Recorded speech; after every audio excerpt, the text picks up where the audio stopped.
السلام عليكم ورحمة الله وبركاته. إن الحمد لله نحمده ونستعينه ونستغفره ونعوذ بالله من شرور أنفسنا ومن سيئات أعمالنا. من يهده الله فلا مضل له ومن يضلل فلا هادي له. وأشهد أن لا إله إلا الله وحده لا شريك له وأشهد أن محمدا عبده ورسوله. يا أيها الذين آمنوا اتقوا الله حق تقاته ولا تموتن إلا وأنتم مسلمون. கண்ணியத்திற்குரிய எல்லாம் வல்ல அல்லாஹ்வின் நல்லடியார்களே, அல்லாஹ்வுடைய பேரருளால் அவன் நம் மீது கடமையாக்கி இருக்கிற ஜும்ஆவுடைய இபாதத்தில் நாம் கலந்து கொண்டிருக்கிறோம். நாம் வாழ்கிற இந்த உலக நாட்களில் வெற்றிகளை மட்டுமல்லாமல் நிறைய தோல்விகளையும் நாம் அடைந்து கொண்டிருக்கிறோம். துயரங்கள், இறப்புகள், தேர்வில் தோல்வி, பொருளாதாரத்தில் தோல்வி, வாழ்க்கையில் தோல்வி, பல மன விரக்திகள், மன அழுத்தங்கள், மன இறுக்கங்கள், நிம்மதியே இல்லை என்று சொல்லக்கூடிய மனிதர்கள் ஏராளம். இவ்வாறான இவர்களுடைய இந்த உலக நாட்களில் இப்பேற்பட்ட துயரங்களை எதிர்கொள்கிற போது, துன்பங்களை எதிர்கொள்கிற போது, ஒரு மனிதன் அளவுக்கு அதிகமான விரக்தியினால் அவன் பேசுகிற, அவன் எழுதுகிற, அவன் உதிர்க்கிற வார்த்தைகள், சொற்கள் அத்தனையுமே கடும் சொற்களாகவும் எதிர்மறை சிந்தனைகளை கொண்டதாகவும் இருக்கிறது. ஒரு தோல்வியில் துவண்டிருக்கிற ஒரு மனிதனை அழைத்து நீ ஏதாவது என்னிடத்துல பேசு அப்படின்னா அவன் ஏதாவது ஆறுதலாக பேசுவானா? நானே தோத்து போயிருக்கிறேன், ஏண்டா என்னை வெறுப்பேத்துற, போடா கசாம என்று சொல்லிவிடுவாள். தேர்வில் தோல்வி அடைந்த ஒரு மாணவன் மறுநாள் காலையில் எழுகிற போது ஹாய் குட் மார்னிங் அப்படின்னு சொல்லி பாருங்களேன். என்னத குட் மார்னிங், அதான் தோத்து போயாச்சு, இனிமேல் நான் அடுத்த எக்ஸாம் தான் எழுதணும் என்றெல்லாம் இவர்களிடமிருந்து வருகிற வார்த்தைகள் மிகவும் கடுமையாகவும் அதிக எதிர்மறை சிந்தனைகளை கொண்டதாகவும் இருக்கிறது. இதனுடைய விளைவு என்ன தெரியுமா? இவற்றை பேசுகிற போது, இவற்றை எழுதுகிற போது அதனுடைய தாக்கங்கள் ஆழ்மனதில் அதிகமாக பதிகின்றன. இஸ்லாம் சொன்ன ஒரு சைக்காலஜிக்கல் தத்துவம் என்ன தெரியுமா? நீங்கள் கெட்ட கனவு கண்டால் அதை வெளியில யாரிடத்திலையுமே சொல்லாதீர்கள் அப்படின்னு சொன்னிச்சு இஸ்லாம். ஆனா நம்முடைய யதார்த்த சிந்தனை என்ன? நல்ல கனவு கண்டால் வெளியில சொல்ல வேணாம், ஏன்னா பொறாமப்படுவான், இப்படியெல்லாம் அவன் கனவு கண்டானா அப்படின்னு நினைப்பானேன்னு நம்ம நல்ல கனவை வெளியில என்ன பண்ண மாட்டோம், சொல்ல மாட்டோம். ஆனா இஸ்லாமிய உளவியல்ல நல்ல கனவு கொண்டா நீ சொல்லுன்னு சொல்லுது இஸ்லாம். யதார்த்த சிந்தனையில ஒரு மனிதன் கெட்ட கனவு காண்கிறான்னு வைங்கள, அததான் சக மனிதனிடத்துல, நண்பனிடத்துல, தோழி இடத்துல, கணவனிடத்துல, மனைவி இடத்துல அதை பற்றி சொல்லி அதெல்லாம் கெட்ட கனவுப்பா, அப்படிலாம் நடக்காது, ஒன்னும் கவலைப்பட்டுக்கிட்டு இருக்காது, புரியுதா அப்படின்னு ஏதாவது ஒரு ஆறுதல் மிக்க சொற்களை ஒரு மனிதன் சக மனிதனிடத்திலிருந்து எதிர்பார்ப்பான். கணவன் மனைவி இடத்துல, மனைவி கணவனிடத்துல, நண்பர்களிடத்துல, தோழிகளிடத்துல சொன்னாதானே அதுக்கு ஆறுதல் சொல்லுவாங்க. ஆனா இஸ்லாம் என்ன தெரியுமா சொல்லுது?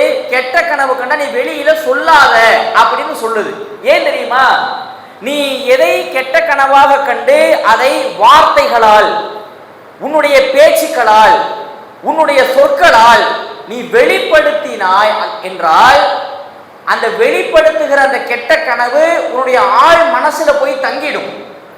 அப்ப சொற்களை இஸ்லாம் வெகுவாக கவனிக்கிறது. நீ பேசுற பேச்சு, நீ உதிர்க்கிற சொற்கள், உன்னிடத்திலிருந்து வெளிப்படுகிற வார்த்தைகள், இவை அத்தனையுமே எதிர்மறையாக ஒருபோதும் இருந்து விடவே கூடாது என்பதுல இஸ்லாம் கண்ணும் கருத்துமாக இருக்க சொல்லுகிறது. ஆனா இந்த நிலைமை என்ன தெரியுமா? எங்க பார்த்தாலும் நம்மிடமிருந்து வரக்கூடிய வார்த்தைகள் எல்லாமே எதிர்மறை சிந்தனைகள். சின்ன புள்ள நீங்க ஒரு பொருளை வாங்கி தரல அப்படின்னா உடனே என்ன தெரியுமா பேசுறான்? நான் இனிமேல் சாப்பிட மாட்டேன், நான் இனிமேல் ஹோம்ஒர்க் பண்ண மாட்டேன், நான் அதை செய்ய மாட்டேன், இதை செய்ய மாட்டேன்னு வர வார்த்தையெல்லாம் பார்த்தீங்களா?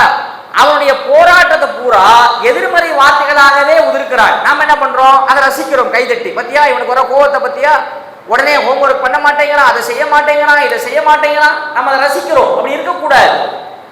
எப்பேற்பட்ட தருணத்திலையுமே நீ வாங்கி தரலையா, போ நான் போய் அம்மாட்ட வாங்கிக்கிறேன், நான் போய் தாத்தாட்ட வாங்கிக்கிறேன், தானே வாங்கிக்கிறேன் போ அப்படின்னு ஒரு பாசிட்டிவிட்டியான வார்த்தைகள் இருக்குல்ல, நேர்மறை சிந்தனை கொண்ட வார்த்தைகள், அதை அவன் பேசணும்னு நாம தான் சொல்லி கொடுக்கணும். அவன் பேச்ச நம்ம கேட்க கூடாது. அவனுக்கு அதை தீர்மானிக்கிற அறிவு என்பது அவனுக்கு இன்னும் வரல. இதை எப்படி வாங்கணும் அப்படிங்கிற திட்டம் அவனிடத்துல இல்ல. அவன் பேச்சை கேட்டு நம்ம நடக்காம நாம என்ன பண்ணணும், அவனுக்கு சொல்லி கொடுக்கணும். இப்படி பேசக்கூடாதுப்பா, நான் வாங்கிக்கிறேன், அல்லது அப்படி வாங்கிக்கிறேன், இப்படி வாங்கிக்கிறேன் அப்படின்னு நீ சொல்லணும்னு நேர்மறை வார்த்தைகளை கற்றுக் கொடுக்க வேண்டும். நீ எடுத்து பார்த்தீங்கன்னா முகநூல்கள் வழியாக, சமூக வலைதளங்கள் வழியாக, பேசுகிற பேச்சுக்கள் வாயிலாக எங்கேயுமே யாரிடத்திலையுமே ஒரு நேர்மறை சிந்தனை கொண்ட வார்த்தைகளே வரமாட்டேங்குது, ஒரு ட்ரஸ்டா இல்ல. ஆனால் இஸ்லாம் நாம் முதிர்க்கிற வார்த்தைகளை மிகவும் கவனிக்க சொல்லுகிறது. எப்போதுமே எதிர்மறை கொண்ட வார்த்தைகளை நீ பேசிடாத, எதிர்மறை சிந்தனைக்கு நீ போயிடாத. திருமறை குர்ஆன் அல்லாஹ் ரப்பல் ஆலமீன் சூரா பனு இஸ்ராயீலுடைய 53வது வசனம், அதில் அல்லாஹ் ரப்பல் ஆலமீன் கட்டளை இடுகிறார், வகுல் நபியே நீங்கள் சொல்லுங்கள், வகுல் லி இபாதி யகூலுல் லதி ஹிய அஹ்சன், என்னுடைய அடியார்களுக்கு நீங்கள் சொல்லுங்கள் நபியே. நபிக்கு அல்லாஹ் சொன்ன கட்டளை சும்மா ஒரு செய்யலாம் செய்யாம போகலாம்ங்கிற மாதிரியான துணியில இல்ல. நபியே வகுல், நீங்கள் நபியே நீங்கள் சொல்லுங்கள், இபாதி என்னுடைய அடியார்களுக்கு நீங்கள் சொல்லுங்கள், யகூலுல் லதி ஹிய அஹ்சன், அவர்கள் பேசினால், அவர்கள் உரையாற்றினால், அவங்க எடுத்துரைத்தால் நல்ல சொற்களையே அவர்கள் பேச வேண்டும் என்று என்னுடைய அடியார்களுக்கு நீங்கள் எடுத்து சொல்லுங்கள் நபியே என்று இறைவன் குறிப்பிடுகிறார். என்ன ஒரு மோட்டிவேஷனல் வார்த்தை தெரியுமா இது? நம்மை உத்வேகப்படுத்துகிற வார்த்தை இது. என்ன தெரியுமா? நீங்க பேசுனீங்களா, என்ன பேசணும் தெரியுமா? நல்ல அழகிய சொற்களை பேசுங்க. நான் தற்கொலை பண்ணிக்குவேன், நான் அங்க வீட்டை விட்டு நான் ஓடி போயிடுவேன், நான் தோத்து போயிடுவேன், நான் ஜெயிக்க மாட்டேன், நான் அப்படி செய்ய மாட்டேன், நான் தொழுவ போக மாட்டேன், இப்படின்னு எதிர்மறை சிந்தனைகள் கொண்ட வார்த்தைகள் உங்களிடத்துல வரவே வேண்டாம். இதெல்லாம் கெட்ட சொற்கள். கெட்ட சொற்களும் கெட்ட பேச்சுக்களும் நம்ம இடத்துல வரவே கூடாது. எப்போதுமே நேர்மறை சிந்தனை. அதான் அல்லாஹ் சொல்றான் பாருங்க, என் அடியார்களுக்கு நீங்கள் சொல்லுங்கள் நபியே. என்ன தெரியுமா? யகூலுல் லதி ஹிய அஹ்சன், அவர்கள் பேசினால் சொன்னால் நல்லதை சொல்லட்டும், நல்ல வார்த்தைகளை பேசட்டும். இந்த எதிர்மறை கொண்ட நெகட்டிவிட்டியான வேர்ட் என்ன பண்ணக்கூடாது, அவங்க பேசக்கூடாது என்பது அல்லாஹ்வுடைய கட்டளை. இந்த கட்டளையை நீங்க நம்ம இடத்துல எவ்வளவு பேர் ஃபாலோ பண்றோம்? பேசிடலாம். இப்ப நான் கூட இப்ப பயான் பண்றத பேசிடலாம்.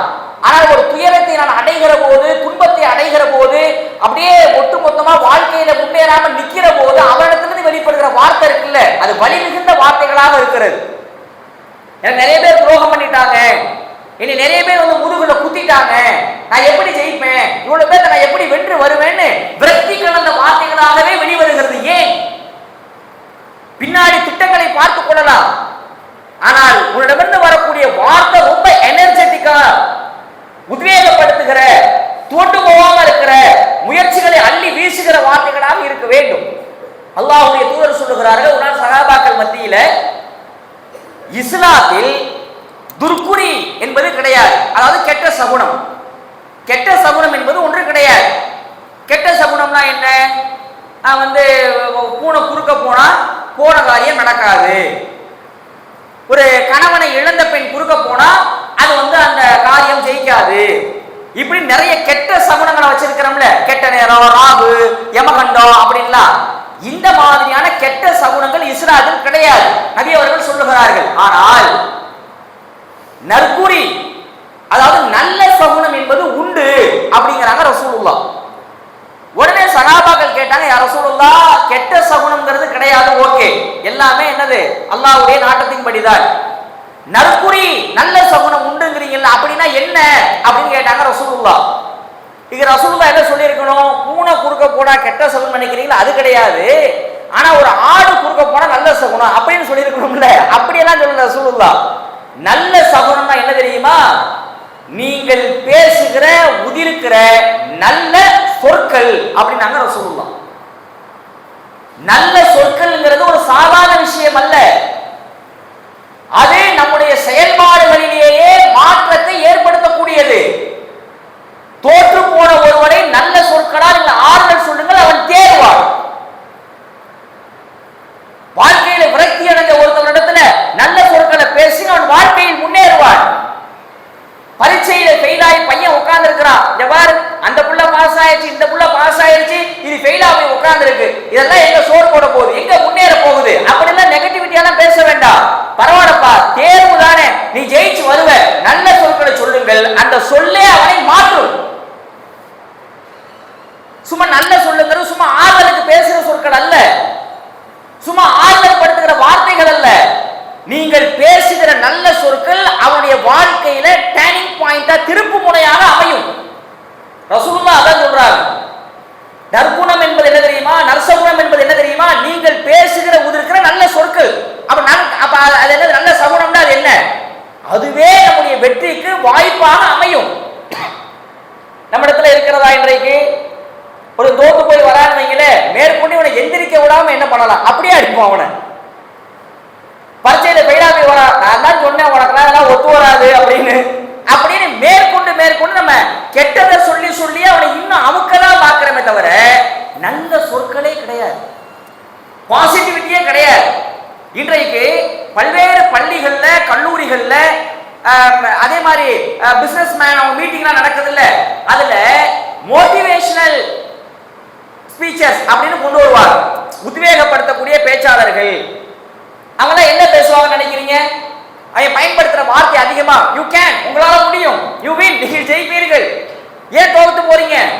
ஒரு பிசினஸ்ல தோத்து போனா என்ன, திருப்பி வர முடியும் உங்களாலன்னு அந்த உத்வேகப்படுத்துற பேச்சுக்கள் இருக்குல்ல, ஒரு அரை மணி நேரம் பேசுவான், 1 லட்சம் ரூபாய் அவனுக்கு சம்பளம். அவன்கிட்ட பர்சனல் லைஃப்ல போய் கேட்டீங்கன்னா அவ்வளவு பிரச்சனையே பேசுவான். அது அவன்கிட்டே இருக்காது அந்த நேர்மை. இப்படி பேசின ஒருத்தன் அவன் ஒரு பிரச்சனை சிக்கி தவிக்கிறான்னு அவன்கிட்ட போய் பேசினோம்னா அவன் எதிர்மறை சிந்தனைகளை அள்ளி கொட்டுவான். என்னங்க அந்த பேச்சுக்கு போறான், என்னத்த கிடைக்குது, ஒண்ணும் கிடைக்கலங்க, எப்படி முன்னேற போறேனே தெரியலங்க. ஆனா பேசுனது பூரா மோட்டிவேஷனல். இப்படி இருக்கக்கூடாது. எப்போதுமே நம்ம பேசுகிற பேச்சும், நாம் எழுதுகிற எழுத்தும், சமூக வலைதளங்களில் பதிவுகிற பதிவுகளும், நம்முடைய சொற்களும் அனைத்துமே எப்போதுமே எனர்ஜெட்டிக்கா, உத்வேகப்படுத்துற மாதிரி, ஒரு எந்தூசியாஸ்டிக்கா, உற்சாகப்படுத்துற மாதிரி நேர்மறை வார்த்தைகளாகவே இருக்க வேண்டும். அல்லாஹ்வுடைய தூதர் அவர்கள் ஒரு நாள் ஒரு சஹாபியை நோய்நலம் விசாரிப்பதற்காக செல்கிறார்கள். அந்த சஹாபி நோய்வாய்ப்பட்டு நாளுக்கு நாள் உடல் மெலிகிறார். ஒருத்தருக்கு ஒரு நோயினால உடல் மெலிகிறாருன்னு வைங்க, ஒரு குறிப்பிட்ட காலகட்டம் இருக்கணும், என்னப்பா 6 மாசத்துல எப்படி அழைச்சு போயிட்டியே, 3 மாசத்துல எப்படி அழைச்சு போயிட்டியேன்னு. இவருடைய உடல் மெலிவு ஆச்சரியப்படத்தக்க வகையில் இருக்கிறது. நாளுக்கு நாள் மெலிஞ்சு கொண்டே இருக்கிறார். அப்ப ரசூலுல்லாஹ் அந்த சஹாபியை பார்த்துட்டு சந்தேகத்துல கேட்கிறாங்க, ஏன்பா இவ்வளவு உடல் மெலிஞ்சு போயிட்டேன்னு, ஏதாவது நீ விசேஷமா எதையாவது துவா செய்றியா அப்படின்னு கேட்கிறாங்க ரசூலுல்லாஹ். அப்ப அந்த சஹாபி சொல்றாங்க, ஆமாம் யா ரசூலுல்லாஹ், நான் விசேஷமாக ஒரு துவா செய்கிறேன். என்ன துவா அப்படின்னு கேட்டா, அவர் என்ன தெரியுமா துவா கேட்டாரு, யா அல்லாஹ், நீ என்னை தண்டிப்பதாக இருந்தால், நீ எனக்கு தண்டனை கொடுப்பதாக இருந்தால் இம்மையிலேயே கொடுத்து விடு, மறுமையில் எனக்கு எந்த தண்டனையுமே நீ கொடுக்காத, மறுமையில நீ தண்டிக்காத, நீ தண்டிக்கிறதா இருந்தா இம்மையிலேயே தண்டிச்சிரு அப்படின்னு நான் கேட்கிறேன் யா ரசூலுல்லாஹ் அப்படின்னு அந்த சஹாபி சொல்ல. இப்போ இதை நம்ம உளவியல்ல பார்த்தோம்னா என்ன தெரியுமா சொல்லுவோம், நம்ம அடாடா என்ன ஒரு தக்குவா பார்த்தீங்களா, அவரை தண்டிக்கிறதா இருந்தா மறுமையில யாரெல்லாம் தண்டிக்காம இம்மையிலேயே தண்டிச்சிருன்னு கேட்கிறாரு, இறையச்சத்துடைய உச்ச நிலை இது அப்படின்னு நம்மளாம் மாற்றட்டும். அப்படித்தானே? பத்தியா என்ன ஒரு தக்குவா, பத்தியா மறுமைக்கு எப்படி பயப்படாது பத்தியாண்டு. இது நம்ம பார்வை. ரசூலுல்லாஹ்வுடைய பார்வை என்ன தெரியுமா, அவரிடத்துல சொன்னார்கள், நீ ஏன்பா இப்படி ஒரு துவாவை கேட்ட, மறுமைன்னு ஒண்ணு இருக்கிறது, மறுமையில அல்லாஹ் தண்டனை கொடுப்பான், சொர்க்கத்தையும் கொடுப்பான். சரி, நீங்க இம்மையில் தண்டிப்பதாக இருந்தால், இம்மையில் தண்டிப்பதா, அதாவது என்னை தண்டிப்பதாக இருந்தால் இம்மையிலேயே தண்டித்து விடு. முதல்ல தண்டிக்கணும்னு ஏன் நினைக்கிற நீ, அதுவே ஒரு நெகட்டிவிட்டி. நீ என்ன கேட்டிருக்கலாம், யாரா நீ என்னை தண்டிப்பதாக இம்மையிலே தண்டிச்சுன்னா ஏன் உன்னை தண்டிக்கணும்னு ஏன் நினைச்ச ஃபர்ஸ்ட், அதுவே ஒரு பெரிய நெகட்டிவிட்டி, எதிர்மறை வார்த்தை. நீ துவாவா வேற கேட்டுக்கிட்ட, வார்த்தை வந்துருச்சுல்ல வாயில இருந்து, நீ ஏன் இப்படி கேட்ட, இப்படிலாம் கேட்காத, உன்னை தண்டிக்கணும்னு ஏன் நினைக்கிற, அந்த பாயிண்ட்டுக்கு ஏன் போற சொல்லிட்டு வார்த்தைகளை மாற்றுகிறார்கள். நீ இப்படி கேள், எப்படி தெரியுமா, எல்லாருக்கும் தெரிஞ்சது என்னது, அல்லாஹும்ம ஆத்தினா ஃபித் துன்யா ஹஸனத்தவ் வ ஃபில் ஆகிரத்தி ஹஸனத்தவ் வ கீனா அஸாபன்னார். தெரியும், அது குர்ஆன்ல ரப்பனான்னு வரும். ஹதீஸ்ல அல்லாஹும்ம ஆத்தினா ஃபித் துன்யா ஹஸனத்தவ் வ ஃபில் ஆகிரத்தி ஹஸனத்தவ் வ கீனா அஸாபன்னார். இப்படி கேளு. இதுக்கு என்ன அர்த்தம்? அல்லாஹும்ம இறைவா ஆத்தினா ஃபித் துன்யா ஹஸனா வ ஃபில் ஆகிரத்தி ஹஸனா வ கீனா அஸாபன்னார். இம்மையிலேயும் எனக்கு சிறந்ததை கொடு, இம்மையிலேயே நீ தண்டிக்காது, மறுமையிலேயும் சிறந்ததை கொடு, மறுமையிலேயும் தண்டிக்காது. வ கீனா எங்களை காப்பாத்து, அஸாபன்னார் நரக நெருப்புடைய அஸாபிலிருந்து எங்களை காப்பாற்று. இப்படி துஆவை கேளுன்னு வார்த்தைகளை மாற்றுகிறார்கள் நபி அவர்கள். உடனே அந்த சஹாபி அதை செய்தார்கள். அந்த வார்த்தையை மாற்றி கேட்டாங்க. மெலிந்த உடல் தேறி அந்த நோயிலிருந்து அந்த சஹாபி வெளிவருகிறார்கள். என்ன புரியுது நமக்கு? இந்த துஆவை நிறைய ஓதணுங்க. துஆவை ஓதுறது துஆ பாயிண்ட் ஆஃப் வியூல. ஹதீஸ்ல நமக்கு என்ன புரிஞ்சிச்சு? இப்ப எதிர்மறை சிந்தனையில கேட்ட ஒருவரை நீ ஏன் எதிர்மறை சிந்தனைக்கே போற, ஏன் அந்த சிந்தனைக்கு போனன்னு ரசூலுல்லாஹ் மீட்டி எடுத்து பாசிட்டிவிட்டிக்கு கொண்டு வந்தாங்க. பாத்தீங்களா? இதுதான் நம்முடைய ஒவ்வொரு சொற்களுக்கும் பவர் இருக்கிறது. நாம பேசுகிற சொற்களுக்கு பவர். நல்ல கவனத்துல வைங்க. பேசுற பேச்சுங்கிறது சும்மா பேச்சல்ல, உதிர்க்கிற சொற்கள் வெறும் சொற்கள் அல்ல. நீங்கள் திட்டுகிற திட்டுக்கள் வெறுமனே அது திட்டுக்கள் அல்ல, அவை ஒவ்வொன்றுமே வாழ்க்கையில் நடைமுறையாகிவிடும். ஜாக்கிரதை. அதாவது ரசூலுல்லாஹ் நற்குணம், அதை நற்சகுணம்னாங்க. நபி அவர்களுடைய வாழ்க்கையில ஹதீஸ்களை புரட்டுங்கள் பக்கம் பக்கமாக. என்ன தெரியுமா கிடைக்கிறது? உச்சபட்ச மன அழுத்தத்திற்கு ஆளாகி இருந்த போதும் நபி அவருடைய வாயிலிருந்து ஒரு நெகட்டிவான வார்த்தை வந்தது கிடையாது. இதுல என்ன ரசூலுல்லாஹ் முன்மாதிரி. அனி ஆயிஷா அம்மாட்ட கேட்கிறாங்க, ரசூலுல்லாஹ்வுடைய வாழ்நாளிலே அவர்கள் எதிர்கொண்ட தருணங்கள்ல அபாயகரமான தருணம் எதுன்னு கேட்கும் பொழுது ஆயிஷா அம்மா பதில் சொல்றாங்க, ரெண்டு தருணங்கள். ஒன்று என்ன தெரியுமா? தாயிஃப் நகரத்து சம்பவம். இன்னொன்று உஹது போர்க்களத்துல அனைத்து சகாபாக்களுமே அங்கு வெறுண்டு ஓட, சில சகாபாக்கள் ரசூலுல்லாஹ்வை சூழ்ந்து நம் உயிர் போனாலும் பரவாயில்லை, அல்லாஹ்வுடைய தூதரை காக்க வேண்டும் என்று சுழற்றிய வாட்கள். அந்த நிலை ரசூலுல்லாஹ் அந்த மரணத்தினுடைய அந்த புள்ளி அப்படி தொட்டுட்டு வந்தாங்க. அப்பேற்பட்ட தருணம். இந்த இரு தருணங்கள் தான் அல்லாஹ்வுடைய தூதருடைய வாழ்க்கையிலேயே அதிகமான துயரங்களை கொண்ட தருணம் அப்படின்னு யார் சொல்றா? ஆயிஷா அம்மா சொல்றாங்க. ஆயிஷா ரலியல்லாஹு சொல்றாங்க, இந்த ரெண்டு தருணத்திலையுமே ரசூலுல்லாஹ் எங்கேயாவது இந்த ரெண்டு தருணம் இருக்கே, அடேங்க அப்பா என்ன ஆச்சு தெரியுமா, எப்படி ஆச்சு தெரியுமா, எப்படி நான் படபடத்தன் தெரியுமா, எவ்வளவு மன அழுத்தத்துல இருந்தேன் தெரியுமா, எங்கேயாவது பேசுறான்னு ஹதீசுகள்ல காட்டுங்க. ஒரு நாளும் ரசூலுல்லாஹ்விடத்துல இருந்து எதிர்மறை சொற்கள் வந்ததே இல்லை. ஆனா ரசூலுல்லாஹ் அல்பான ஒரு ஒட்டகம் வச்சிருந்தாங்க. அது எல்லா போட்டிகளிலுமே ஜெயிக்கும். அல்லாஹ்வுடைய தூதருடைய ஒட்டகம். இன்னைக்கு ஏதாவது ஒரு பெரிய ஆடு ஜல்லிக்கட்டுக்கு மாடு விடுறாங்கல்ல, அந்த மாடு தோத்து போயிட்டு அது பெரிய அவமானமா நினைப்பான். இவன் போய் சண்டை போடல, இவன் விட்ட மாடு போய் ஏதோ தோத்து போயிருச்சு, அதுக்கு இவனுக்கு பெரிய அவமானமா நினைப்பான். அல்பா ஒட்டகம் ஒரு நாள் பந்தயத்துல ஜெயிக்கிற, எல்லா பந்தயத்திலும் ஜெயிக்கிற ஒட்டகம் ஒரு பந்தயத்துல தோத்து போச்சு. சஹாபாக்கள் அடடா அல்லாஹ்வுடைய தூதருடைய ஒட்டகம் தோத்து போச்சே அப்படின்னு ஒரே கதி கலக்குறாங்க. ரசூலுல்லாஹ் என்னப்பா என்ன என்ன என்ன பிரச்சனை, என்ன ஒட்டகம் தோத்து போச்சு அவ்வளவுதானே, என்ன ஒட்டகம் தோத்து போனா என்ன, தோத்து போச்சு நெகட்டிவாக பேசலாம். அல்லாஹ்வுடைய நீதி என்ன தெரியுமா? இந்த உலகத்துல எதெல்லாம் அல்லாஹ் உச்சத்துக்கு கொண்டு போறானோ ஒரு நாள் கீழே இறக்கி விடுவான், அவ்வளவுதான், டேக் இட் ஈஸி, முடிஞ்சு போச்சு. இப்படி ஒரு மனநிலை யாருக்கு வருகிறது இன்றைய தினத்துல? எப்ப பார்த்தாலும் எதிர்மறை பேச்சு சமூக வலைதளங்கள் அதிகமா இருக்கிறதுனால இன்றைய மக்கள் ரொம்ப ரொம்ப ஐசோலேட்டட் ஆயிட்டாங்க. எல்லாமே தனித்தனியாவே இருக்கிறான். ட்ரெயின்ல பயணம், விமான பயணம், பஸ்ல பயணமா, ரெண்டு ப்ளூடூத்தை காதுல மாட்டிக்கிட்டு அவன் அந்த செல்போன்ல கேட்டுக்கிட்டு அந்த பொழுதுக்கு இன்ஸ்டாவுடைய ரீல்ஸ் பார்க்கறது, பொழுதுக்கு ஃபேஸ்புக்ல இருக்கிறது. இதையே பார்த்து சக மனுஷனுக்கு என்ன தேவை, அவன் எப்படி இருக்கிறான், இந்த பிரச்சனையில அவன் எப்படி வெளியில வந்தான், இந்த பிரச்சனையை எப்படி எதிர்நோக்குறான், கலந்துரையாடல்களே இல்லை. கணவன் மனைவி இடத்துல கலந்துரையாடல்கள் இல்லை, வெகுவா குறைஞ்சு போச்சு. பிள்ளைங்களோட பேசுப்பா, அவன் ஏதாவது யூடியூப் பார்த்து ரீல்ஸை பார்த்துட்டு அவன் பாட்டு உட்காந்துருக்கான், போனை கொடுக்குன்னா அழுகுறான். இப்ப இப்படியே இருந்தோம்னா என்ன பேசணும், எப்படி பாசிட்டிவிட்டியா இருக்கணும், எப்படி உற்சாகம் அடையணும், தோண்டு போகாம எப்படி திருப்பி மேல வரணும்ன்ற அந்த ஐடியாவே இல்லை நமக்கு.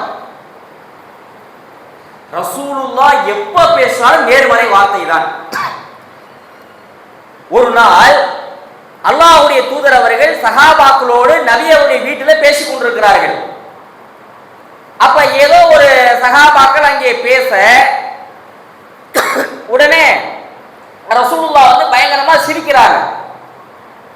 அவர்கள் சிரிக்கிற அதே தருவாய் உமர் ரலியல்லாஹு அன்ஹு அவர்கள் ரசூலுல்லாஹ்வுடைய வீட்டுக்குள்ள வராங்க. சஹாபாக்களோடு நபி அவர்கள் உட்கார்ந்திருந்து சிரிக்க, நல்லா கடவாய் பறக்கல் தெரிய சிரிச்சாங்க ரசூலுல்லாஹ். கரெக்டா அங்கே உமர் ரலியல்லாஹு அவர்கள் நுழைகிறார்கள். ரசூலுல்லாஹ் சிரிக்க, உமர் ரலியல்லாஹு அவர்கள் நுழைய, ரெண்டுமே ஒரே நேரமா ஆகி போச்சு. உடனே உமர் ரலியல்லாஹு அவர்கள் சொன்ன வார்த்தை என்ன தெரியுமா? யா ரசூலுல்லாஹ், அல்லாஹ் உங்களை ஆயுள் முழுக்க இப்படியே சிரிக்க வைப்பானாக. பாயிண்ட். வந்த வார்த்தையை பாருங்க. அல்லாஹ் உங்களை ஆயுள் முழுக்க இப்படியே சிரிக்க வைப்பானாக யா ரசூலுல்லாஹ். உடனே அல்லாஹ்வுடைய அதை என்ன பண்ணாங்க? ஆமோதித்தார்கள்.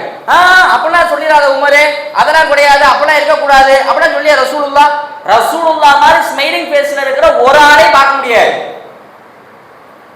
ரசூலுல்லாஹ் மாதிரி சிரிக்கிற ஒரு ஆளை பார்க்க முடியாது. எப்பேற்பட்ட தன்னமா கூட அந்த ஸ்மைல் குறையவே குறையாது, ஃபேஸ்ல இருந்து முகத்துல இருந்து. வார்த்தை பார்த்தீங்களா? அல்லாஹ் உங்களை ஆயுள் முழுக்க இப்படியே சிரிக்க வைப்பானாக ரசூலுல்லாஹ். பெரிய பாசிட்டிவான ஒரு வார்த்தை. துவண்டு போயிருக்கணும் அப்படியே எந்திரிக்க செய்யற ஒரு வார்த்தை. இன்னைக்கு நம்ம என்ன பண்ணுவோம்? இப்போ +2 எக்ஸாம் வந்திருக்கா, உதாரணத்துக்கு ஏதோ ஒரு மார்க் கம்மியா வாங்கிட்டான், வீட்டில் உட்காந்துருக்கான், என்னப்பா மார்க் அப்படிங்கிறோம், சொல்லிட்டு மார்க்கை சொல்லிட்டு சிரிக்கிறான்னு வைங்க, நம்ம என்ன பண்ணுவோம்? சிரிக்கிற வெக்கமா உனக்கலாம், இவ்வளவு மார்க்கை கம்மியா வாங்கிட்டு சிரிக்கிறவங்க எப்படா சிரிப்பு வருதுமோ அப்படி சொல்லக்கூடாது. அந்த நேரத்தில் நினைச்சு பாருங்க, உங்க பிள்ளைய பார்த்து ஃபெயில் ஆயிட்டான், என்னப்பா அப்படின்னு கேட்கிறாரு யாரோ ஒருத்தர் வந்தவங்க, இல்ல ஃபெயில் ஆயிட்டேன்னு சொல்லிட்டு சிரிக்கிறான்னு வைங்கள, சிரிச்சுக்க நல்லா அப்படியே அதை திட்டுறமே தவிர அல்லாஹ் உன்னை ஆயுள் முழுக்க இப்படியே சிரிக்க வைப்பானாங்க சொல்லுவோமா? முதல்ல மனசு வருமா? முதல்ல மனசு வரணும். அதான் பவர். வார்த்தையின் பவர் அப்படி. Word has a power. வார்த்தைக்கு பவர் இருக்கிறது, விளங்கிக்கங்க. சும்மா வார்த்தை கிடையாது அது. சும்மா ஏதோ சயின்டிபிக்கலா ப்ரூஃப் பண்ணது மட்டும் இல்ல, சயின்டிபிக்கலா நிறைய ஆய்வுகள் நடந்திருக்கிறது உலகத்துல. சயின்டிபிக்கலா இந்த பேசுற பேச்சுக்கு பவர் இருக்கா அப்படிங்கிற துணியில, அப்படிங்கிற பெர்ஸ்பெக்டிவ்ல, கண்ணோட்டத்துல நிறைய ஆய்வுகள் நடந்திருக்கிறது. உண்மையிலேயே word has a power science சொல்லுச்சு, அதை வச்சிருவோம் ஓரமா. மார்க்கமே சொல்லிருச்சு, நல்ல சொல்லுங்கிறது நற்குணம், நற்குணம்னு, நல்ல சகுனம்னு, நற்குறின்னு. அப்ப ஏன் நம்ம பேச மாட்டேங்கிறோம்? தோத்து போனா என்ன? தோல்விங்கிறது நிரந்தரமா? இல்லையே. இப்படி நம்ம யாராவது சொல்லி நம்ம புள்ள சிரிக்கிறான்ல, அது ஏதாவது விதவிதமா போட்டோ எடுத்து ஸ்டேட்டஸ் வைக்கிறதுக்கும் Facebookல போஸ்ட் போறதுக்கும், என் பிள்ளையின் சிரிப்பு, என் பிள்ளையின் மனதை சிரிப்பு, என்னுடைய சொந்தக்காரியின் சிரிப்புலாம் வைக்கிறோம்ல, எங்கேயாவது அல்லாஹ் உன்னை ஆயுள் முழுக்க இப்படி சிரிக்க வைப்பானான்னு ஒரு வார்த்தையை பயன்படுத்தி இருப்போமா? கணவன் சிரிச்சா மனைவி பயன்படுத்துவாங்களா? வாய்ப்பே கிடையாது. மனைவி சிரிச்சா உன்னை ஆயுள் முழுக்க இப்படி சிரிக்க வைப்பானாக அப்படின்னு சொல்ல வார்த்தை இருக்கா? இல்ல. இல்ல, சிரிக்க ரொம்ப சந்தோஷமா இருக்கிறாள், இல்லை இப்படி இருக்கக்கூடாது, எதையாவது ஒரு பிரச்சனையை கிளப்பி விட்டுருவோம். இல்ல, கணவன் ரொம்ப சந்தோஷமா இருக்கிற மாதிரி, இல்லை இப்படி இருக்கக்கூடாது, இப்படி இருந்தாலே டேஞ்சர் ஆச்சு, இப்படி இருந்தாலே அது ஒரு பெரிய பிரச்சனை ஆச்சு, ஏதாவது பிரச்சனையை கிளப்பி விட்டு ஒரு தொங்கு சடசல மாதிரி கொண்டு வந்து அப்படி சொல்லிடுவாங்கல்ல. அப்படியெல்லாம் இருக்கக்கூடாது. வேர்ட், வார்த்தை ரொம்ப ரொம்ப ரொம்ப முக்கியம். எப்போதுமே ரசூலுல்லாஹ் அதான் பயன்படுத்தி இருக்கிறார். ஒரு நாள் ஒரு சிறுமி அழகான ஒரு ஆடை அணிந்து ரசூலுல்லாஹ்வுடைய முன்னாடி வராங்க. ரசூலுல்லாஹ் பார்க்கறாங்க, அந்த சிறுமியை பார்த்துட்டு, அடடா நல்ல புது ட்ரெஸ்ஸாமா அப்படின்னு கேட்குறாங்க. அப்ப அந்த பெண்மணி, அந்த சின்ன பிள்ளை சொல்றது, ஆமா ரசூலுல்லாஹ் இது புது ட்ரெஸ். உடனே ரசூலுல்லாஹ் பயன்படுத்தின வார்த்தை சனா. சனா சூப்பரா இருக்கு. சனாங்கிற வார்த்தை அரபி கிடையாது, பார்சி. அது ரசூலுல்லாஹ் பயன்படுத்தினாங்க அந்த வார்த்தையை. ஆமீன்ங்கிறதே அரபி கிடையாது. இல்ல, ஆமீன்ங்கிறோம்ல அல்ஹம்து சூரா ஓதிட்டு, அது அரபி கிடையாது. ஆமீன் அல்ஹம்து சூரா அரபி, ஆமீன்ங்கிற வார்த்தை அரபி கிடையாது, பார்சி. சில அந்த பிறமொழி சொற்கள் ரசூலுல்லாஹ் பயன்படுத்தி இருக்கிறாங்க. சனா சனா சூப்பரா இருக்குமா அப்படிங்கிறாங்க ரசூலுல்லாஹ். சொல்லிட்டு ரசூலுல்லாஹ் சொன்ன வார்த்தை என்ன தெரியுமா? இந்த ஆடையை நல்லா நஞ்சு போகிற அளவுக்கு போட்டு சந்தோஷமா இருமா அப்படின்னாங்க ரசூலுல்லாஹ். வாழ்த்து. அது பெருநாள் அதெல்லாம் கிடையாது. அது பெருநாளோ ஈது கொண்டாட்டமோ கிடையாது. சும்மா ஒரு ட்ரெஸ்ஸை போட்டு போய் நின்றுச்சு. அந்த பொண்ணை பார்த்து ரசூலுல்லாஹ் சனா சூப்பரா இருக்கே அப்படின்னு சொல்லிவிட்டு இந்த ட்ரெஸ்ஸை நஞ்சு போற அளவுக்கு போட்டு சந்தோஷமா இருமான்னாங்க. நம்மளும் எத்தனை ட்ரெஸ்ஸை போட்டு போய் நிக்கிறோம் முன்னாடி. என்ன தெரியுமா, இதே கலர் ஏன் இப்படியே இருக்கு, இதே கொஞ்சம் லூஸ் வச்சிருக்கலாம்ல, இதே கொஞ்சம் எங்க தச்சிருக்கலாம்ல, 1000 மட்டும் சொல்லி அது என்ன செய்யறது இல்ல, ஒரு வாழ்த்து கூட கிடைக்கிறது இல்ல. ஒரு வாழ்த்துவான்னு வந்தாங்க, இப்படியா பேசுமா, இந்த சட்டையே போட முடியாத மாதிரி ஆகிட்டாங்க. இனிமேல் இப்படி இருக்குது நம்ம நிலைமை. எங்க பார்த்தாலும் எதிர்மறை சிந்தனை, பேச்சு. சிந்தனையே விட்டுருங்க, சிந்தனைங்கிறது அது வேற டாபிக். பேச்சே ஒரே எதிர்மறை. போச்சு, எல்லாம் போச்சு, தோத்தாச்சு அவ்வளவுதான், அது அப்படியாச்சு அவ்வளவுதான், இது இப்படியாச்சு அவ்வளவுதான். ஏன் இந்த சிந்தனை? இப்படி போகவே கூடாது, ஒருபோதும் போகக்கூடாது. அல்லாஹ்வுடைய தூதர்கள் சொன்னாங்கல்ல, இஸ்லாத்தை நீங்க ஆய்வு பண்ணி பார்த்தீங்கன்னா எல்லா சொற்களையும் பாருங்களேன், எங்கேயாவது எதிர்மறையா வருமானா சில விஷயம் ரசூலுல்லாஹ் சபிச்சிருக்கிறாங்க சில ஆட்களை, சில விஷயங்களுக்காக மட்டும், அவ்வளவுதான். வேற எதுவுமே அஸ்ஸலாமு அலைக்கும்ங்கிறோம், அது என்ன வார்த்தை? உங்கள் மீது சாந்தியும் சமாதானம் உண்டாகட்டுமாக. என்ன ஒரு நல்ல வார்த்தை தெரியுமா? யாருக்காவது இந்த வார்த்தை வருமா? உங்கள் மீது இறைவனுடைய சாந்தியும் சமாதானம் உண்டாகட்டுமாக. எதிரியை பார்த்து அஸ்ஸலாமு அலைக்கும் சொன்னாலும் அதுதான், நல்லவனை பார்த்து சொன்னாலும் அதுதான், ஒரு தீயவனை பார்த்து சொன்னாலும் அதுதான். சாந்தி சமாதானம் போச்சுன்னா திருந்த வாய்ப்பு இருக்கிறது. சாந்தி சமாதானம் போச்சுன்னா நம்ம இடத்துல நல்ல நட்பு பாராட்ட வாய்ப்பு இருக்கிறது. அதே மாதிரி தும்முனா அல்ஹம்துலில்லாஹ், சாப்பிட்டா அல்ஹம்துலில்லாஹ்ங்கறோம்ல, எல்லா புகழும் அல்லாஹ்வுக்கே. அதை கேட்ட ஒருத்தவர் அல்ஹம்துலில்லாஹ்னு சொல்றது ஒருத்தர் கேட்கிறார்ல, அதை கேட்ட ஒருத்தர் யர்ஹமுக அல்லாஹ், அல்லாஹ் அவருக்கு அருள்புரிவானாக, நல்ல வார்த்தை. அவர் அந்த வார்த்தை சொல்லி கேட்டவர் யஹ்தீகுமுல்லாஹ் வ யுஸ்லிஹு பாலக்கும், அல்லாஹ் ஒரு நேர்வழியை தரட்டும், உங்கள் காரியங்களை எல்லாம் சீராகட்டும். எப்பேற்பட்ட வார்த்தை, எல்லாமே நல்ல வார்த்தை தான். பிஸ்மில்லாஹ் நல்ல வார்த்தை, அல்லாஹ் அக்பர் நல்ல வார்த்தை, அல்ஹம்துலில்லாஹ் ஹம்தன் கஸீரன் தொய்யிபன் முபாரக்கன் ஃபீஹி அது நல்ல வார்த்தை. இன்னா லில்லாஹி வ இன்னா இலைஹி ராஜிஊன் நம்ம பார்வையில அது என்ன தெரியுமா? இப்ப நான் ஏறி இன்னா லில்லாஹி ராஜிஊன் சொன்னேன்னா உங்களுக்கு என்ன தெரியும், ஏதோ மவுத் செய்தி அறிவிக்கிறார் போல இருக்கு அப்படின்னு. அது மவுத் செய்திக்கான வார்த்தையே கிடையாது. அது துவண்டு போன நம்மை எழுந்து ஆற்றல் நடைபோடுவதற்குரிய வார்த்தை. என்ன அர்த்தம்? அல்லாஹ்ட்ட இருந்து வந்தோம், திருப்பி அல்லாஹ்ட்டே போறோம், அதானே அதுக்கு அர்த்தம். இப்ப நம்ம வந்தோம்லங்க, யாராலும் அல்லாஹ்ட்ட கேட்டுதான் உலகத்துக்கு வந்தோம்? இல்ல, யாருமே கேட்கலாம். அவன் தான் படைச்சு அமுச்சு விட்டுட்டான், அவன் படைச்சு அமுச்சு விட்டான், அவன் எடுத்துக்கிட்டான், அவ்வளவுதான். பேங்க்ல நீங்க போய் பணம் போறீங்க, பணத்தை எடுக்கிறீங்க, ஏன் உங்க பணம்? வண்டியை நிப்பாட்டியே வண்டி எடுத்துட்டு போறீங்க, ஏன் உங்க வண்டி? இப்படி ஒண்ணு இருக்குல்ல, அல்லாஹ் அவன் அமுச்சு விட்டா திரும்பி அவன் கூப்பிட்டுக்கிட்டான், அவ்வளவுதான். இந்த வார்த்தையெல்லாம் இன்னைக்கு வெறும் எதிர்மறை வார்த்தையாவே ஆயிருச்சு. அப்படி அல்ல, எங்கு பார்த்தாலும் நல்லா கவனிங்க, நம்முடைய வாயிலிருந்து வெளிவருகிற பேச்சும் சொற்களும் நேர்மறையாக இருக்க வேண்டும். எந்த தருணத்திலையும் சரி, ஒட்டஞ்சு துண்டு துண்டா ஒட்டஞ்சு உட்கார்ந்தாலும் சரி, ரைட், அல்லாஹ் ரப்பல் ஆலமீன் நம்மை வெல்ல வைப்பான். ரைட், நானும் ஜெயிப்பேன், நானும் இந்த வாழ்க்கையில முன்னேறுவேன், நானும் சமூகத்துல பெரிய ஆளா ஆகுவேன், நான் இந்த தோல்விகள் எல்லாம் கடந்து பெரிய வெற்றி வீரநடை போடுவேன்னு சொல்லிக்கிட்டே இருங்க இன்ஷா அல்லாஹ். சைக்காலஜிக்கலா எடுத்துமா சொல்லுவாங்க, நீங்க இப்படிலாம் இருக்கா, உங்களுக்கு எதிர்மறை நிறைய வருதா, நீங்க என்ன பண்றீங்கன்னா, நீங்க நைட்டு தூங்குறீங்கல்ல, தூங்கும் பொழுது உங்க ரூமை சுத்தி உங்களுடைய சுவர்கள்ல ஏதாவது நல்ல பாசிட்டிவா எழுதி வைங்க. யூ கேன், உன்னால முடியும், you win, all is well, எல்லாமே நல்லதுதான் அப்படின்ற மாதிரி வார்த்தையெல்லாம் எழுதி வைங்க. காலைல முழிக்கிறீங்கல்ல, முழிச்சவன அதை பாருங்க அப்படிம்பாங்க. இவன் அதை படிச்சுக்கிட்டே என்ன சொல்லுவான், கேட்டது சொல்லுவான், ஆலிஸ் வெல்லா, எங்கேயா ஆலிஸ் வெல்லு, ஆலிஸ் பேடியா அப்படிமா, ஆல் ஆர் பேட் அப்படிமா. இதெல்லாம் சைக்காலஜிக்கலாக உள்ளது. எனவே நாம கவனிக்கிற விஷயம் என்ன தெரியுமா, எப்போதும் சரி நம்முடைய வாயிலிருந்து வெளிவருகிற சொற்கள் நேர்மறையாக இருக்க வேண்டும். ரசூலுல்லாஹ் சொன்னாங்கல்ல, ஒரு நோயாளியை ரசூலுல்லாஹ் ஒரு நாள் பார்க்க போனாங்க. இது வேற நோயாளி, ஒரு பெண்மணி, அவங்க பேர் உம்மு ஜுஃபர். காய்ச்சல் பயங்கரமா இருக்கிறது. ரசூலுல்லாஹ் போய் நோயாளி விசாரிச்சுட்டு, அப்ப திடீர்னு அந்த உம்மு ஜுஃபர் ரலியல்லாஹு என்ன தெரியுமா சொல்லிட்டாங்க, அல்லாஹ் இந்த காய்ச்சல்ல பரக்கத் இல்லாம ஆக்கிரட்டும் அப்படின்னு கேட்டுவிட்டாங்க. அப்படின்னா என்ன அர்த்தம்? இந்த காய்ச்சல் உடனே, அதாவது நோய்க்கான நிவாரணம் கேட்கலாம், திட்டக்கூடாது. இவங்க என்ன பண்ணாங்கன்னா பரக்கத் இல்லாம போயிட்டோம்னு திட்டிவிட்டாங்க. அப்ப ரசூல் என்ன தெரியுமா சொன்னாங்க, உம்மு ஜுஃபரே, காய்ச்சலை திட்டாதீர்கள். ஏன் போய் காய்ச்சலை திட்டுறீங்க? ஒரு அடியான் காய்ச்சல், தலைவலி, சின்ன ஒரு முள் குத்திய அந்த வலியை அனுபவிக்கிற போது கூட அல்லாஹ் ரப்பல் ஆலமீன் அவர்கள் செய்த பாவங்களை மரத்திலிருந்து இலையை உதிர்ப்பதை போல அல்லாஹ் உதிர்க்க செய்யாமல் இருப்பதே இல்லை.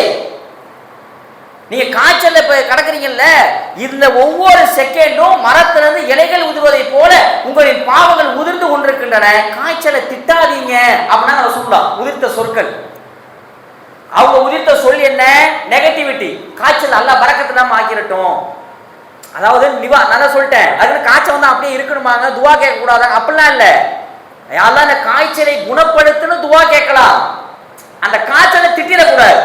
இப்ப தலைவலி 2 நாள் படுத்துறோம்னு வச்சுங்க, சனியை முடிச்ச தலைவலியை திட்டுறோம். வயிற்று வலி, இந்த வயிற்று வலி இருக்கே, ஐயோ பயங்கர நெகட்டிவிட்டியான வார்த்தை. அப்படி இல்லாம யாரும் வயிற்று வலியை குணப்படுத்து, தலைவலியை குணப்படுத்து, காய்ச்சலை குணப்படுத்து, கேன்சரை குணப்படுத்த கேட்கலாம், திட்டக்கூடாது. அது எதிர்மறை சிந்தனை. ஒரு நோயாளி நல விசாரிக்க போறீங்களா, ஆறுதல் வார்த்தையா பேசுங்க. ரசூலுல்லாஹ் சொன்னது. ஏன் வார்த்தை பேச்சு உங்களுக்கு எதிராகவோ உங்கள் குழந்தைகளுக்கு எதிராகவோ சொத்துகளுக்கு எதிராகவோ பிரார்த்திச்சிடாதீங்க.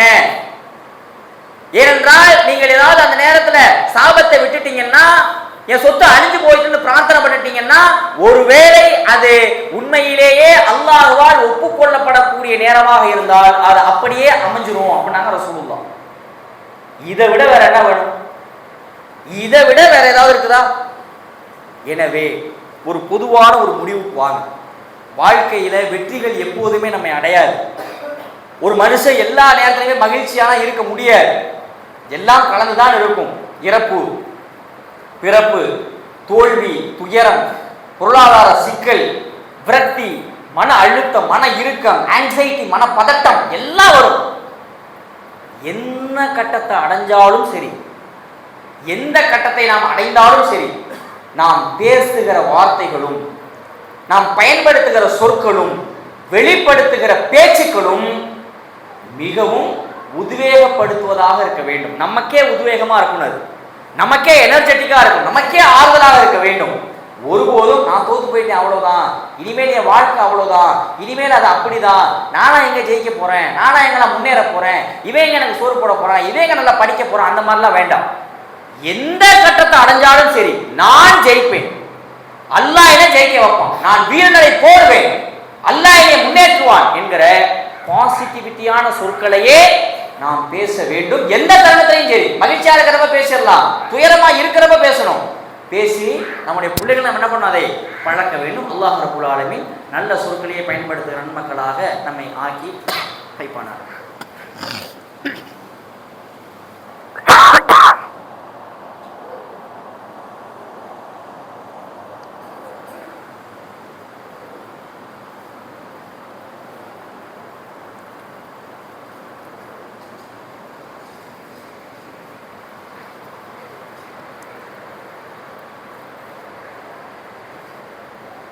அல்ஹம்துலில்லாஹி ரப்பில் ஆலமீன். எல்லாம் அல்ல அல்லாஹ்வின் நல்லடியார்களே,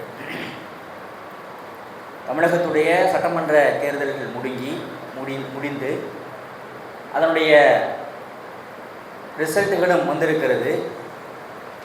அதில் யார் ஜெயித்தார்கள் யார் தோற்றார்கள் என்கிற அரசியலுக்குள் நுழையாமல் இதிலிருந்து பெறப்படுகிற ஒரு கருத்தை மட்டும் நாம் பார்க்கலாம்.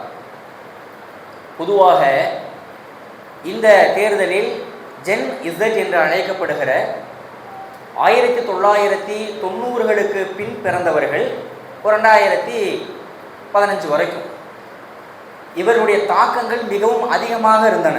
அதாவது இப்படி சொன்னப்போனால் ஒரு 18 வயசுலேருந்து 40 வயசு வரைக்கும் 50 வயசு வரைக்கும் இருக்கிற இளைஞர்கள் மத்தியில், பெண்கள் மத்தியில் ஒரு தேர்தல் திருவிழாவாக பார்க்கப்பட்டது. இப்படி ஜென் இசட்டினுடைய ஆதிக்கங்கள் எந்தெந்த நாடுகளில் தேர்தல்களில் எதிரொலித்ததோ அந்த பகுதிகளில் ஆட்சி மாற்றம் நடந்திருக்கிறது. சமீபத்திய உதாரணம் 2024 இலங்கை. திடீரென்று இந்த ஜென் இசட் இளைஞர்கள் போராட்டத்தில் குதிச்சான். ஏதாவது ஒரு அஜெண்டா, என்னது ஊழல், வேலையின்மை, வறுமை அப்படின்னு ஏதோ ஒரு அஜெண்டா அப்படியே இறங்கி போராட்டத்தில் குதிப்பாங்க. அதிபர் நாட்டை விட்டு ஓடுனா ஒரு ஆட்சி மாற்றம் வந்தது. அதன் பிறகு அதை பற்றிய பேச்சே இல்லை. நேபாள் ஒழுங்கா இருந்துகிட்டே இருந்துச்சு. சமூக வலைதளத்தில் தடை போட்டான். ஒரு 2-3 யூடியூப் சேனல்ஸுக்கோ அல்லது சில சமூக வலை ஆப்புகளுக்கோ தடை. அவ்வளோதான். இதுதான் பிரச்சனை. சமூக வலைதளத்தில் சில ஆப்புகளுக்கு தடை போட்டுச்சு நேபாள அரசாங்கம். உடனே இந்த ஜென்னிசெட் ரோட்டில் இறங்கி அது எப்படி இது எப்படின்னு இது ஆப்பை தடை போட்டதுக்கு இறங்கி கடைசியில் வேலையின்மை திண்டாட்டம்னு சொல்லி அந்த நாட்டை அடிச்சு ஓட விட்டு அங்கே ஒரு ஆட்சி மாற்றம் நடந்து அதன் பிறகு ஜென்னிசெட்டு வேற எதுலையுமே கலந்துக்கிறவே இல்லை இளைஞர்கள். அதன் பிறகு பங்களாதேஷ் அந்த ஷேக் ஹசீனாவை அடிச்சு துரத்தி விட்டதுல அங்கே இதே பிரச்சனை தான். ஊழல், வேலையின்மை, அதே பிரச்சனையை சொல்லி ஜென்னிசெட்டு களத்தில் குதிச்சான். ஆட்சி மாற்றம் வந்துச்சு. அந்த அம்மா ஓடி வந்து இந்தியாவில் இப்போ தஞ்சம் அடைஞ்சிருக்கிறாங்க. இப்போ பங்களாதேஷில் தேர்தல் நடந்து ஜென்னிசெட்டு யாரை ஆதரிச்சானோ அவன் தோத்து போயிட்டான். வேற ஒருத்தன் ஆட்சியில் உட்காந்து இதுக்கப்புறம் அந்த இளைஞர்கிட்ட அதை பற்றியான பேச்சே கிடையாது. தமிழகம் தற்பொழுது ஜென்னிசெட்டினுடைய தாக்கங்கள் அதிகமாக இருந்த தேர்தல் இது. நாம பார்த்த வகையில் 1967 இருந்துச்சு, அது வேற. இன்றைக்கு இருந்த தாக்கம் எதனால வந்தது? ஒரு குறிப்பிட்ட நபர்களுடைய பேச்சுக்களால் ஈர்க்கப்பட்டு வந்ததா? சித்தாந்தங்களை மாற்ற வேண்டும் என்பதால் வந்ததா? கிரவுண்ட் ஒர்க்கை பார்த்து வந்ததா? அல்லது இதற்கு முந்தைய அரசாங்கங்கள் செய்த தவறுகளுடைய எதிர்ப்பால் வந்ததா என்றால் இது எதுவுமே காரணங்கள் கிடையாது. வேறு எது காரணம்? நாங்கள் யாரை ஆதரிக்கிறோமோ அவரை பற்றிய சோசியல் மீடியாவில் அவரை பற்றிய தாக்கங்கள் நிறைய இருக்கின்றன. எல்லாமே செயற்கைத்தனம், ஆர்டிபிஷியல். பின்னே ஒரு பாடல் ஓடுகிறது, ஏதாவது ஒரு கியூட்டான சில ரியாக்ஷன்ஸ், போஸ் இதை வருகிறது. அந்த பாடல்களால் ஈர்க்கப்பட்டு இவர்தான் என்னுடைய தலைவர், இவர்தான் வர வேண்டும் என்று ஜென்னிசெட் அதிகமாக ஈர்க்கப்பட்டார்கள். வேறு பிரச்சனைகளை பற்றி பேச வேண்டும் என்றால் என்னப்பா மாற்ற வேண்டும் என்றால் என்ன மாற்ற வேண்டும்? நான் அரசியல்ல பேசல, இந்த கட்சிக்கு நீங்க சப்போர்ட் பண்ணணும் அதுல நான் பேசவே இல்லை. இந்த உளவியலை சொல்லுகிறேன். இந்த இளைஞர்கள் ஈர்க்கப்பட்டது சமூக வலைதளங்களுடைய தாக்கத்தினால். இன்றைக்கு ரிசல்ட் வந்ததுக்கு அப்புறமா நடந்து கொண்டிருக்கிற இந்த 3 நாட்களை பற்றி அதிகமாக விவாதிக்கப்படுகிறதா என்றால் அந்த இளைஞர்கள்ட்டே போய் பேசணும், அதை பத்தி தெரியல. என்னப்பா நடந்துகிட்டு இருக்கு தெரியாது. என்னப்பா நடந்துகிட்டு இருக்கு, இன்னும் ஆட்சி அமைக்கவில்லை, அப்படி இப்படி இதுதான் சொல்றமே தவிர என்ன நடந்துகிட்டு இருக்கு அது தெரியவில்லை. அப்போ ஒரு அரசியல் புரிதல் என்பது அரசியல் புரிதல் இல்லாமல் வெறுமனே சமூக வலைதளங்களினால் அதிகமாக ஈர்க்கப்படுகிற ஒரு உலகம் இன்றைக்கு வந்துவிட்டது. எங்க பார்த்தாலும் ஒரு பிரச்சனையை பேசினா சமூக வலைதளத்துல ஒரு இதை உருவாக்கி அது அப்படியே கொந்தளிச்சுன்னு வச்சுங்க, அதுதான் ஜெயிக்கும். இன்னைக்கு அதுதான் பேச்சுக்களோ கிரவுண்ட் ஒர்க்கோ அல்லது நீங்க என்னதான் செஞ்சிருக்கிற திட்டங்களோ அல்லது எதிர்கட்சிகள் குறித்த விமர்சனங்களோ அதெல்லாம் தேவையில்லை. நமக்கு இது வேண்டும்னு அதை போக்கஸ் பண்ணி சமூக வலைதளத்தில் உருவாக்கிட்டா போதும், அவர்கள் தான் ஜெயிக்கிறார். அந்த மாதிரி உலகம் மாறிக்கொண்டு வருகிறது. இது வெறுமனே தேர்தலில் மட்டும் கிடையாது. நாளைக்கு இங்கே ஒரு பிரச்சனை கலவரம் வெடிக்கிறதா, அதுக்கும் இது பயன்படும். நாளைக்கு எங்கேயாவது ஒரு வன்முறையை தூண்ட வேண்டுமா, அதுக்கும் இந்த சமூக வலைதளம் பயன்படும். நாளைக்கு வேற ஏதாவது நெகட்டிவான கருத்தை விதைக்கணுமா, அதுக்கும் சமூக வலைதளம் பயன்படும். சமூக வலைதளம் தான் இன்றைக்கு ராஜா. எனவே நான் அரசியலுக்குள்ள ஏன் ஓட்டு போட்டீங்க ஏன் அதை பேசல. சமூக வலைதளங்களுடைய ஈர்ப்பு அதிகமாக இருக்கிறது. இது தேர்தலில் மட்டும் கிடையாதுங்க, வேற எல்லாத்துலையும் வந்துடும். எனவே நம்முடைய சமூகங்களை, நம்முடைய பிள்ளைகளை, பேர பிள்ளைங்களை, நாம பெத்தெடுத்த பிள்ளைங்களை, கணவனை, மனைவியை எல்லோரையும் இதனுடைய அடிக்ஷன்ல இருந்து காப்பாற்றுகிற பொறுப்பு நமக்கு இருக்கிறது. யாரோ ஜெயிக்கட்டும் தோக்கட்டும் அதுக்குள்ள போகல. சமூக வலைதளங்களுடைய அந்த அது உருவாக்குற இம்பாக்ட், தாக்கம் இருக்குல்ல, அதுதான் இன்றைக்கு எதையுமே தீர்மானிக்கிறது. ஈரான்ல அடிக்கிறதுக்கு முன்னாடி சமூக வலைதளங்கள்ல தான் ஆட்சி மாற்றம் கிளப்பி விட்டாங்க, மக்கள் வீதிக்கு இறங்கினா ஈரான்ல. அதை வச்சுதான் ஈரான்ல மாற்றம் ட்ரம்ப் சொன்னது. கடைசியில் அந்த யாரெல்லாம் போராடினாங்களோ அவங்க மேல கடுமையான ஆக்ஷன் எடுத்த உடனேயே என்னடா அது போராட்டம் முடங்கி போச்சு, அந்த நாடு ஆக்ஷன் எடுத்துச்சு, கட்டுப்படுத்திட்டாங்க. எல்லா நாடுகளும் அப்படி கட்டுப்படுத்த முடியாது, மரண தண்டனை கொடுத்தாங்க. எல்லா நாடும் மரண தண்டனை கொடுக்க முடியுமா? சமூக வலைதளங்கள் தான் இன்றைக்கு ராஜாக்களாக இருக்கின்றன. அவனுக்கு எந்த அரசியல் புரிதலும் தேவையில்லை. இது ஏன் ஜெயிக்கிறோம் ஏன் தோக்குறோம் எந்த கருத்தாக்கமும் தேவையில்லை, அது குறித்த எந்த அறிவும் தேவையில்லை. சோசியல் மீடியா வந்துருச்சு, இந்த பார் இதான் ஹைப்பா இருக்கு, இதான் ஹையஸ்டா இருக்கு, இதுதான் அப்படின்னு தீர்மானிக்கிற ஒரு அரசியல் வந்திருக்கிறது. சமூக இது தேர்தலில் மட்டும் இல்லை, நான் இதுக்காக மட்டும் பேசல, இது எல்லா விஷயத்திலையும் நம்மளே ஆட்கொள்கிறது. எனவே அதை ரொம்ப பார்த்து கவனிக்கணும். இல்லைன்னா இது எப்படி வேணாலும் திருப்பி விடலாம். நாளைக்கு ஒரு கஞ்சாவை அடிச்சுட்டு 10 பேர் அதுக்கு ரீல்ஸ் போட்டு நல்லதுன்னு சொன்னாலும் வச்சுங்க, எவனாவது ஒருத்தன் அதன் மாதிரி ஒரு 1000 பேர் போய் விழுவான். அந்த 1000 பேர் 10 ரீல்ஸை போடுவான், 10,000ஆகவும் 10,000 லட்சமாகவும் லட்சம் கோடியாகும். இப்படி போயிடும். எந்த ஒரு கல்ச்சரையுமே இதன் மூலமா பெருக்கலாம். எல்ஜிபிடி கிருஷ்ணன் அதிகமா வந்துச்சு. இதனால தான் எனவே இதனுடைய ரொம்ப என்ன பண்ணணும், ரொம்ப பார்த்து கவனிக்கணும். நம்மளோட தலைமுறை என்ன பண்ணணும், பாதுகாக்க வேண்டும். ஆகிற தவானா அனில் ஹம்துலில்லாஹி ரப்பில் ஆலமீன். அஸ்ஸலாமு அலைக்கும். ஆஃப் பண்ணிட்டாங்க.